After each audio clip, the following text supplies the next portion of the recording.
இந்த printer model வந்து HP laser M1 இது நெட்வொர்க். இதோட ஐபி அட்ரஸ் வந்து பார்த்தீங்கன்னா 38. அப்படியே வாங்க சிஸ்டத்துக்குள்ள போங்க, கண்ட்ரோல் பேனல் போங்க. ஓகே, இப்போ ஹார்ட்வேர் சவுண்ட் அதுக்குள்ளே போய்க்காங்க. Device and printers. ஓகே, இப்போ எல்லாம் ஹைடனா இருக்கா? ஆட் பிரிண்டர் போங்க.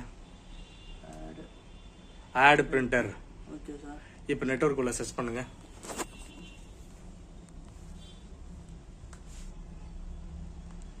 அங்க உள்ள ஐபி அட்ரஸ் இது வந்துருச்சு 38. கிளிக் பண்ணுங்க. நெக்ஸ்ட் கொடுங்க. சர்ச் ஆன உடனே ஒரு 10 நிமிஷம் ஆல்ரெடி டிரைவர் இருக்கு, இது ரீப்ளேஸ் பண்ணுவான்னு கேட்கு. எஸ் கொடுத்துருங்க. நெக்ஸ்ட். ஓகே, நெக்ஸ்ட் கொடுங்க. பிரிண்ட் டெஸ்ட் பேஜ் கொடுங்க.